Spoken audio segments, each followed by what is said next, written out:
રાધે રાધે. જય સિયારામ. આપણે શ્રી શ્રી રાણીમાં અને રૂડીમાનું ચરિત્ર ચાલે છે. રાણીમા અને રૂડીમાના ચરિત્રમાં આગળ વધીએ તો રાણીમાએ એના છોકરા રામ અને લખુને કીધું હતું કે તમારી ગાયું આવી જશે, પાછી આવી જશે, તમે ચિંતા ન કરતા.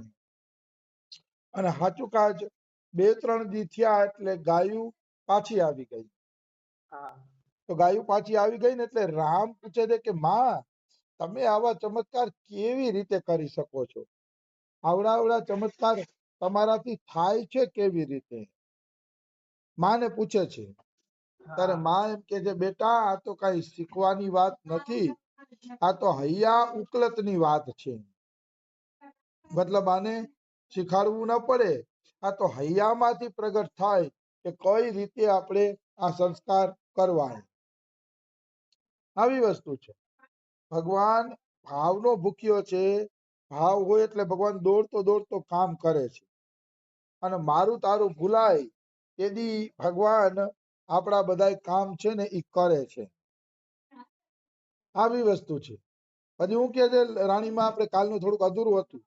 ભગતના ઘરમાં જન્મ લેવાથી ભગત થવાતું નથી, સમજ્યો ને મારા ભાઈ? ભક્તિ કરવાથી ભક્ત થવાય છે. આ રાણીમાએ ઉત્તમ વાત કરી કે ભક્તના ઘરે જન્મ લેવાથી કોઈ ભક્ત બની જતું નથી. ભક્ત બનવા માટે ભજન કરવું પડે છે. ભજન વગર કોઈ ભક્ત બની શકતો નથી. આપણા ગુજરાતમાં ને ગમે જગ્યાએ ક્યાંક ક્યાંક એવું હાલે છે કે અમુક સંપ્રદાયના આચાર્ય થયા હોય ને તો એ આચાર્યના દીકરાના દીકરા, દીકરાના દીકરા, દીકરાના દીકરા ગાદીએ બેહે અને બધા એને મહાપુરુષ માને કે ઓહો આ તો આચાર્યના વંશજના છે, એટલે એનો ઠીક છે આદર કરીએ. આપણે આચાર્યના વંશના છે એટલે આદર કરીએ, પણ એનો અર્થ એવો નથી કે એને જીવન સમર્પિત કરી દઈએ. જીવન સમર્પિત છે ને થાતું નથી. જીવન સમર્પિત એટલા માટે નથી થાતું કારણ કે એનામાં ભક્તિ નથી, એને ભગવાન મળ્યા નથી. ભગવાન નો મળ્યા હોય તો આચાર્યના વંશમાં જન્મ હોય તો એનો પણ ત્યાગ કરી દેવો છે. હા, આદર કરી શકાય કે આચાર્યના વંશમાં છે એમ આદર કરી શકાય, પણ એ વ્યક્તિ સાથે આપણે ગુરુનો શિષ્યનો નાતો કરી શકાય નહીં, કારણ કે એને ભગવાન મળ્યા નથી. ભગવાન નથી મળ્યા એટલે એનાથી દૂર જ રહેવું જોઈએ મનુષ્યએ. એમાં કોઈ એટલે કોઈ પણ પ્રકારની શંકા નથી. આવી વસ્તુ છે.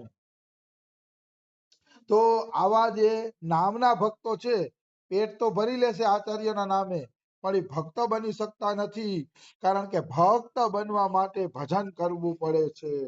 ત્યારે જીવ ભક્ત બને છે, એમને બનાતું નથી. રાણીમાએ સાચી વાત કીધી, કારણ કે રાણીમાના વંશજો જ અત્યારે રાજકોટમાં પૂજા કરે છે, પણ હવે એ કેવી ભક્તિ કરે છે તો જઈએ ત્યારે ખબર પડે, ત્યાં સુધી ખબર પડે નહીં. આવી વસ્તુ છે, ત્યાં સુધી ખ્યાલ આવતો નથી. આવી વાત છે. એટલે કહેવાનો ભાવ શું છે? એમ ભક્ત થવાતું નથી ભાઈ. બોલવાથી સાચી સેવા કરવી પડે છે, સંતોને આદર આપવો પડે છે, સંતોને ભોજન જમાડવા પડે છે, અને અને ભગવાનના નામનો જપ કરવો પડે છે. આવું સાધન કરવાથી જીવ ભક્ત બને છે. પછી કહે છે કે સાચી સેવા કરજે, બધુંય થઈ રહેશે. મતલબ સાચી સેવા કરીશ ને તો બધુંય થઈ રહેશે બેટા. એ કહે સાચો માર્ગ સંતોની ચરણ રજમાંથી મળશે. બહુ મસ્ત વાત કરે છે રાણીમાં કે બેટા, સાચા માર્ગ તારે ભક્તિનો જોતો હોય ને તો એ સંતોની ચરણ રજમાંથી તને મળશે. સંતોની ચરણ રજ વગર તને ક્યાંય સાચો માર્ગ મળશે નહીં. અને ભાગવતમાં પણ જળભરતના ચરિત્રમાં કહેવામાં આવ્યું છે, વિના મહત્પાદ રજોભિષેકમ. મહાપુરુષની ચરણ રજમાં સ્નાન કર્યા વગર કોઈને પણ સાચો ભક્તિનો માર્ગ મળતો નથી. મહાપુરુષની ચરણ રજમાં સ્નાન કરવું પડે છે, એટલે કે એની શરણમાં જવું પડે છે. એની ચરણ રજથી આપણે આ માર્ગ છે એ મળે છે. આવી વસ્તુ છે. અને જેને સંતોનો અનાદર છે, સંતોમાં ભાવ નથી, ભક્ત નથી. અમારા બાબા એમ કે છે, ગુરુમાં ભાવ હોય અને ભગવાનમાં ભાવ હોય અને સંતોમાં ભાવ ન હોય તો બાબા કે ગલત છે, એ ભક્ત જ નથી થયો, એ હજી ભક્ત જ નથી થયો એ કે. અને કોઈ એમ કે અમારો સંતોમાં ભાવ છે, ગુરુમાં ભાવ છે, અને ભગવાનમાં ભાવ નથી, તો એ ગલત છે.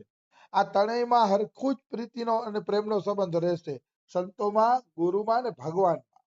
હા, એ વાત અલગ છે કે ગુરુ એક ડગલું આગળ હોય તો એ કોઈ દોષની વાત નથી, અથવા ભગવાનમાં પ્રેમ એક ડગલું આગળ હોય તો કઈ દોષની વાત નથી.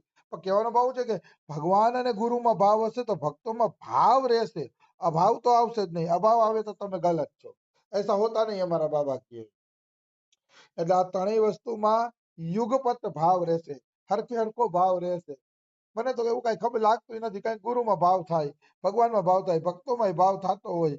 આમ નાનું મોટું કઈ લાગતું નથી. ભક્ત ભક્તિ ભગવંત ગુરુ ચતુર નામ વપુ એક, ઇનકે પદ વંદન કિએ નાસત વિઘ્ન અનેક. ત્રણેય એક જ લાગે છે, ત્રણેય એક જ લાગે છે, અલગ લાગતા નથી. ભક્ત ભક્તિ ભગવંત ગુરુ આ ત્રણે ત્રણ મને એક જ લાગે છે, અલગ લાગતા નથી. એટલે એને અલગ માનવા જ નહીં. ઇનકે પદ વંદન કિએ નાસત વિઘ્ન અનેક.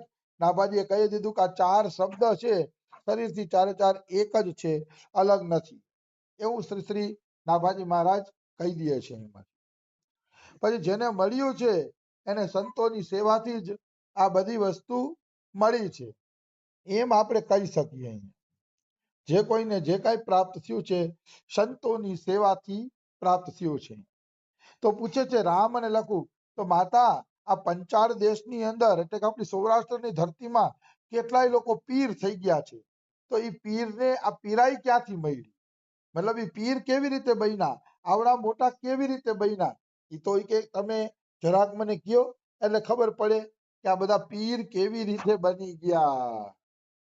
ત્યારે રાણીમાં એમ કહે છે કે બેટા તારી માને લોકો પીર માને છે, તો મને બતાવ તારી માને આ પીરપણું ક્યાંથી મળ્યું? તારી માને બધા સંત માને છે, તો મને આ સંતપણું ક્યાંથી મળ્યું? બોલ, તું મને એનો જવાબ આપે. તો કે અરે એમાં પૂછવાનું હોય કે સાધુઓની સેવા અને અભ્યાગતને તમે જે ટુકડો આપો છો એ ટુકડાથી જ તમને આ પીરપણું મળ્યું છે, એનાથી જ તમે આવડા મોટા બન્યા છો. મારું તો એમ માનવું છે. તો કે ઘણું જીવ મારા રામ, ઘણું જીવ. રાણીમાં દીકરાને એમ કહે છે, હાવ સાચું બોલ્યો. તો કે આ પાંચાળના જેટલા સંતોને પીરપણું મળ્યું છે ને, એ પીરપણું સાધુ સેવાથી જ મળ્યું છે. જે રીતે મને મળ્યું છે એ જ રીતે બીજાને મળ્યું છે. મતલબ અહીંયા રાણીમાં એક રહસ્યની વાત ખોલે છે કે પીરપણા માટે કઈ અલગ અલગ રસ્તા નથી. ભગવાનનું ભજન એક જ રસ્તો છે, સાધુ સંતોની સેવા અને ભગવાનનું ભજન. આ બે વસ્તુથી જ પીરપણું મળે છે, બીજું કઈ પીરપણું મળતું નથી કોઈને. આમાં અત્યારે તો નવા નવા સાધન આવે, ધ્યાનની શિબિર ને યોગની શિબિર ને ઓલું રાંત ને. અરે ભાઈ કઈ કરવાનું જ નથી, ભક્તિને પકડો, ભક્તિ માર્ગેથી ચાલો અને ભગવાનની પ્રાપ્તિ કરો. જેટલાને પીરપણું મળ્યું છે એને ભક્ત ભગવાનની સેવા કરવાથી જ પીરપણું મળ્યું. તો માર્ગ અલગ અલગ છે પણ એક માર્ગમાં બધા સમાન છે, સાધુ સેવામાં. જ્ઞાની લોકો સંન્યાસીઓને રોટલો ખવડાવશે, આશ્રમમાં અન્નક્ષેત્ર હલવશે, જ્ઞાની લોકો પણ આવું કરે છે. એનું કારણ છે, કારણ કે સાધુ સેવા બધામાં ફરજિયાત છે. સાધુ સેવા વગર ભક્તિ મળતી જ નથી. પછી ભલે તમે એક જ સાધુને એક જ રોટલી આપો, તમારી શક્તિ એક રોટલીની હોય તો એક રોટલી ભલે ને આપો, પણ સાધુ સેવા વગર ભગવાન મળતા નથી. સાધુ સેવાનું એટલું બધું મહિમા છે, આવી વસ્તુ છે. એટલે રામ ભગતને આનંદ થયો માની વાત સાંભળીને. પછી રામ ભગત કહે છે માં હજી કાંઈક બતાવો ને. કે તો હજી એક કારણ છે, પીરોને પીરપણું શું કામ મળે છે એનું એક કારણ હજી છે. તો કે બોલો શું છે? કે તો કે આશાપુરાનો એક સેવક હતો કચ્છની અંદર, એને બધા મેકરણ દાદા કહીને બોલાવતા. મેકરણ દાદા એક બહુ મોટી હસ્તી હતા. અમે નાના હતા ને ભણતા હતા ને ત્યારે એનો પાઠ વાંચતા હતા, સંત મેકરણ દાદા. સંત મેકરણ દાદા લાલિયો અને કઈક મોતિયો એવું એક ગધેડું કૂતરું રાખતા, એની અંદર પાણી ભરતા ઠંડુ ઠંડુ, અને પછી આવવા જવા વાળા રસ્તે જે કોઈ આવવા જવા વાળા હોય ને એને પાણી પીવડાવતા, સંત મેકરણ. તો એ સંત મેકરણ છે ને બહુ એને સેવા જ કરી છે આખી જિંદગી. અને કચ્છની ધરતી ઉપર સેવા કરવી તો વિશેષ મહત્વની વાત છે. પણ સંત મેકરણ તો હાવ રણ પ્રદેશમાં ઊંડા ઊંડા રહેતા હતા, જ્યાં કોઈની અવર જવર પણ જાજી હોય નહીં, એવી જગ્યાએ સંત મેકરણ દાદા રહેતા હતા. અને એને જલ સેવા ખૂબ કરી, ટુકડાની સેવા અને જલ સેવા. એ રણ પ્રદેશના આશાપુરા માતાના મંદિરે કોઈ જાતું હોય તો એ સેવા કરવા માટે રોકાતા સંત મેકરણ દાદા. તો સંત મેકરણ દાદા શું કે છે? પીર પીર કુરો કર્યા. આ કચ્છી ભાષામાં બોલે છે, કુરો કરવું એટલે શું કરો છો? અમે થોડુંક અમારા ગામમાં તો અડધા મુસલમાન હતા, એટલે થોડા થોડા શબ્દ સમજી જાય, કારણ કે અમે એ ભાષા સાંભળતા હે, કચ્છી ભાષા.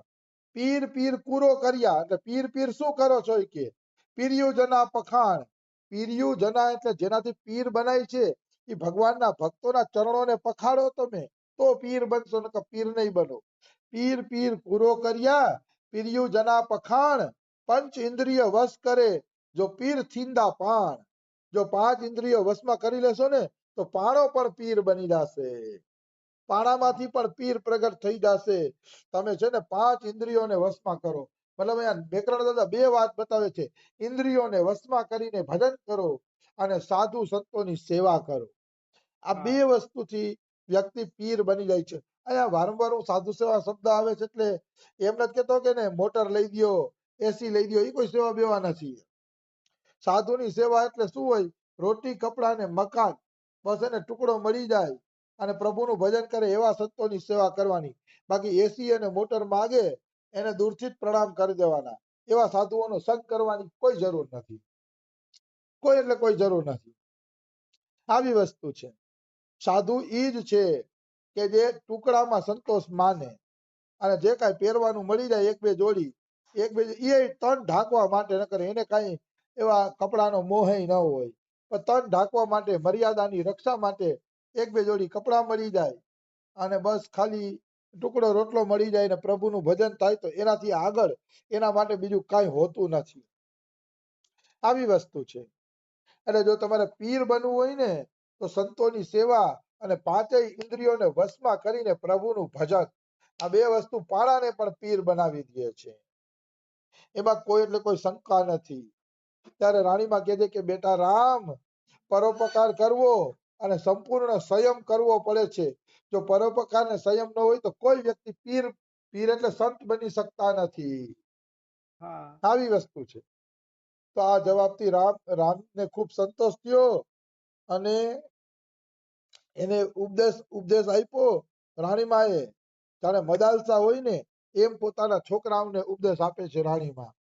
મદાલસાનો નિયમ હતો કે મારા ઘરે જન્મ લે બીજે કોઈ ઘરે જન્મ લે નહીં. એટલે મદાલસા ને ઉપદેશ આપ્યો એવી રીતે જ ઉપદેશ આપે છે એમના છોકરાઓને રાણીમાં. અને આ કર્તવ્ય પણ છે, વડાઓનું કર્તવ્ય છે કે આપણા સંતાનોને એવો ઉપદેશ આપીએ કે એ છે ને પ્રભુ ભજનમાં લાગે. એ વડાઓનું મોટાઓનું કર્તવ્ય પણ છે. જો એ કર્તવ્ય પાલન કરશે તો ઘર છે ને સ્વર્ગ બની જશે. કારણ કે નાના બાળકો જો ભજનમાં લાગી જશે તો એમાં સંસ્કારો આવશે અને સંસ્કારો આવશે તો ઘર સ્વર્ગ બની જશે નિશ્ચિત. એમાં કોઈ એટલે કોઈ શંકા નથી. તો આ રીતે ગાયો કેરાળાથી રાજકોટ સુધી રાણીમાના સંકલ્પના કારણે ભગવાને મોકલી દીધી છે. રાજકોટની અંદર રાણીમાને હવે આનંદ છે, કારણ કે ગાયો આવી ગઈ એટલે સાધુ સંતો ખૂબ દૂધ રોટલી ખાય છે અને આનંદ કરે છે. છાસ રોટલી ને દૂધ ને સાધુને ખાવા પીવાનું સારું મળે છે. માના કોઠે પણ ઠંડક પડી છે અને ભગવાન ભાવનાથી રીઝે છે, ભાવના વગર રીઝતા નથી. આ રીતે રાણીમાનું રાજકોટમાં જીવન શરૂ થઈ ગયું છે. કેરાળામાં હતું એવું જીવન, ખાલી જગ્યા જ બદલી છે, બીજો કોઈ ફેરફાર નહીં. ઈ જ સાધુ સંતોની સેવા, ઈ જ અતિથિ અભ્યાગતની સેવા અને બસ ઈ જ જીવન એનું. એમાં કોઈ પણ જાતનો બીજો ફેરફાર રાણીમાએ કર્યો નથી. આવી વસ્તુ છે. તો બીજું રાણીમાનું ચરિત્ર કાલે લઈ લેશે. આજે સમય થઈ ગયો છે. રાધે રાધે, જય સિયા રામ.